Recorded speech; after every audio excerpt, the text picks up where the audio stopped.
Previously, I've done a video outlining some advice for youth who are sensitive or seeing ghosts. Um, it's difficult to have a child or to have a loved one or a friend who are seeing things that you cannot. And that is why I am going to be doing this video on what a parent should do when their child tells them they see ghosts. Now, it will vary by their age because most likely you will see little ones talking about ghosts as if it's just no big deal, and to be honest, it usually isn't. Children are the most sensitive under the age of 6. They are so far not really tainted by the skepticism of society, and they have, no real opinion on it. They take it for what it is, and that's why when you look at it, the situation of a child seeing a ghost, you often dismiss it as perhaps an invisible friend. And, that's a possibility too, because I'm sure that every child has an invisible friend, whether it be a ghost individual friend or something from their imagination. And imagination is wild in children. That's why you wonder, could a ghost be a child's imagination? And the answer to that is it very well could be. But if you have a child who is not only insisting that they see what they're seeing, that there's evidence that there really is someone talking to your child and you know it's not a living being, then maybe it's time to really listen. That's the best thing you can do for your child of any age, is to just listen. Let them talk. They're the ones who are seeing this, and most often you can get the best detail from them. Next, what I would suggest doing is maybe a little research on the history of your land or of your building or wherever it is you live. It may just be that your child is seeing someone or something in one specific place that may not be at your house. Do some research. Death is a part of life that most of us fear, but it's everywhere. It is everywhere. And the millions upon millions that have gone before us must certainly leave some sort of trace, if not with personal possessions, then maybe with their own energy. It's very, very plausible that there might be someone who has left a bit of a trace on the place that you live. And it's nothing to be afraid of, it's just a simple fact of life. If you do research and you don't find anything, well, maybe that's due to some other reason, and it could be the imaginary issue, or it could be the fact that there is no information. But if you find something that's specific to what your child is telling you, then perhaps you should listen closer next time. There are so many kids out there who have a gift, the empathy, psychic medium, plain and simple sensitivity, and they are the ones who will have it the majority of the time. In fact, it's the strongest in your childhood. You can cultivate it to be stronger when you become an adult, but often sensitivity is its most uncorrupted in childhood. And then we come to your older kids, 8 to 10 to 12, and into their teens.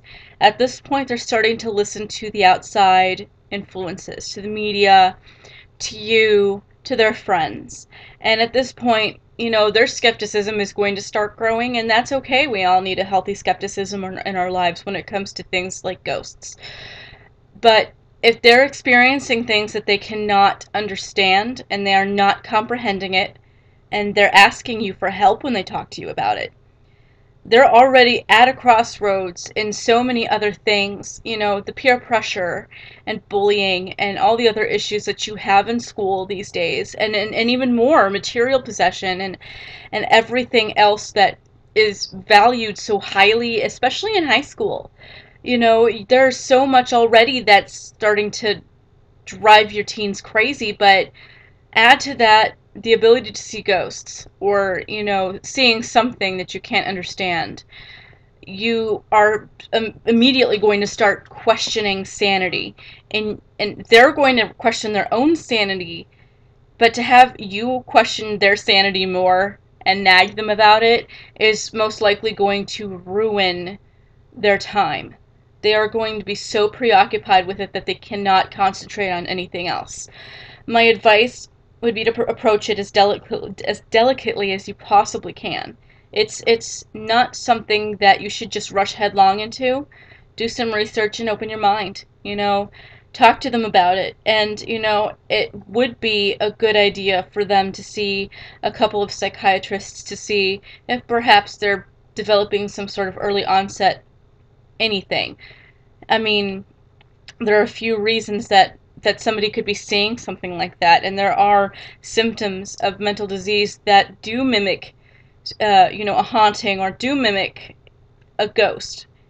But the majority of these cases that are seeing spirits are not crazy in any way, shape, or form. There's nothing wrong with their brains, and at this point, once you have that out of the way, you have to be a little more delicate with it also. And I think that the best advice that I can give you is to listen, and listen closely, and interpret things in a manner that is most likely appropriate for your situation. Often, the sight of a ghost it has nothing to do with belief. And often, especially when you're in your teens and it's not something you're really thinking about that much, and it just comes upon you, it's one of those things where you believe it or you go nuts. You literally drive yourself crazy.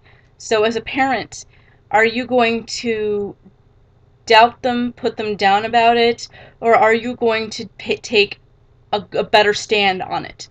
Are you going to be the type of parent that dismisses everything, or are you going to be the type of parent that listens, maybe gives a little skepticism, and helps them in any way they can? There's so much to think about, because it's if it's a real paranormal phenomena, they're not just going to be nonchalant about it. They're going to be terrified out of their minds. And what are you going to do? Are you going to just sit there and pretend like it doesn't matter to you when you can see how scared they are? These kids are going through something completely inexplicable. And as a parent, if you're going to dismiss it, you are probably making the biggest mistake that a parent can make when it comes to having a child with paranormal gifts. I'm not saying that to put you down. I'm not saying that to make anybody feel bad. I'm not trying to disrespect anybody. It's simply a simple observation. The majority of kids and teens who have a paranormal gift don't know what to do with themselves. They don't know how to make it stop. And most often, nobody knows how to make it stop. I think it takes a personal practice to make it stop or to limit the use or the ability. It's really something that is up to them. It's not up to you. So that's another thing you need to remember, is that it is not your mind. It is not, your sight. It's not your perception of things. It's theirs. And should they choose to fully believe in it, well, you know what? You can't stop them, and they can obviously always find out that it's something completely different later on in their lives. And even then, they don't have to believe that it's not paranormal in nature. It's always up to them. And you have to make sure that they know that you support them in that. If they choose to, to move on with this in doing research and maybe going on paranormal investigation trips, or talking to a paranormal investigation group, or talking to a psychic, or watching shows that you deem a little, too extreme, well, maybe you should let them. A little exploration is never a bad thing. A little experimentation is never a bad thing, because often through trial and error you will find out where you really stand on the subject, and that is all ages. It's not just adults. Sometimes, and I don't really know how rare it is, but I know I've heard the occurrence when a child is seeing it and the parent witnesses it, or witnesses some sort of outcome having to do with it. It could be really anything, and it's not really something that can be quantified, but if you are one of those parents who have had a paranormal experience that parallels with what your child is telling you, my advice is not to ignore it. You need to talk to them about it, and you need to think to it about yourself, and you need to discuss it with the rest of your family, especially if you think that it might affect them as well. Um, your biggest ally is always going to be the listening. You have to listen to your child, you have to listen to yourself. Don't second guess yourself, and don't second guess your child. They're going through something that, if most of the statistics are true on this, they're going through it on their own. And listening and support and just being there, even if you're just worried out of your mind, is going to be the best thing for both of you. It's not a bad thing to do research, and it's not a bad thing to have them talk to psychiatric professionals or anything like that. It's just not okay to downplay it, downgrade them, or tease them about it, because they're already feeling like pariahs for what they're going through. And most often, they're not talking about it in school either. Most often, if they are, they're being teased and bullied about it, and that's not something that anybody wants to remember for the rest of their life about their school experience. Whether they're in elementary or middle or high school, it's or college even, it's not something that is easily believed in the first place. And then to have a parent who is supposed to support you in all things, and who is supposed to be there to make sure that you feel safe, is not making you feel safe at all, is just making you feel even more nuts. That is something that, I'm sure a lot of kids feel but don't know how to express. And that's something that you guys need to think about. All parents need to think about that. And often it's not just anything having to do with the paranormal or ghosts, it's other things. But, parents need to be aware that their kids are not doing this despite the parents. They're not doing it to make you nuts.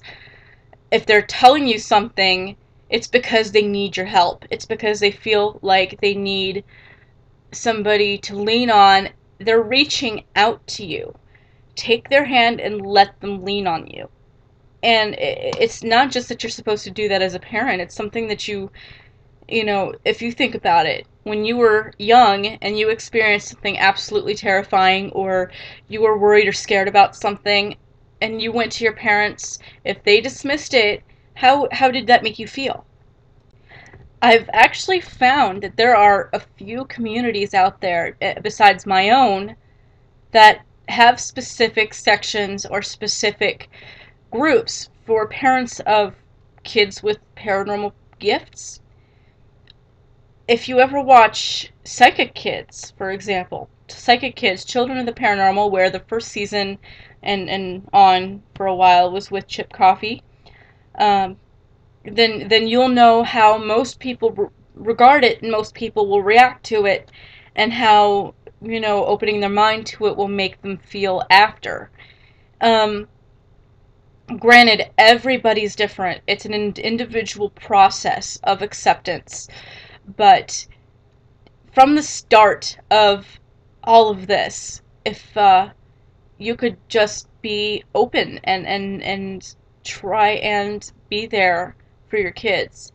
It's the only thing that you might be able to do at the time, but most likely it's going to mean the most to them. Um, it's all overwhelming. Every bit of it is, down to the last detail, it is so hard. And even if they haven't proved their abilities to you in any way, mentioning something that they wouldn't have known, or feeling something that they shouldn't know, they shouldn't have to prove themselves to you. They should just have your support. And I'm going to end it there because, to be honest, it's really the best you could do. Listen to them, support them as much as you can, and try and make sure that everything that you do is not only within their boundaries, but there's something that they want. The last suggestion that I have for any parent or anyone who has a child in their lives that needs that support, not only do you have that support that you can give to them, there's most likely somebody that can mentor them out there. Whether they are ghost believers or not, if they're having tough times, there's always a mentoring program out there. You can talk to your school, you can talk to a local community center, but most likely they will help you match somebody up with your child that's right for them to talk to. And mentoring is a very big deal, and it is very important. And even just to have influence outside of their normal environment and school and family. But it's something that I highly suggest. I will be creating a forum on the Average Sensitive's main forums that has to do just for parents of kids with a paranormal ability. Um, in there, you can just discuss whatever you want. Find some support, because often they're not just the ones that are going to need the support through this, you are. So I wish you guys who are watching this and who are in this situation all the best of luck. And you guys have all the freedom in the world to contact me either through YouTube, my website, my blog, um, to see if there's anything that I might be able to help you with, or if I have other resources that I can give you. Um, Feel free to contact me. I'm here anytime. I appreciate you guys stopping by, and I hope that everything in this video helps you, and there's advice here that you can take to heart, and have a good one.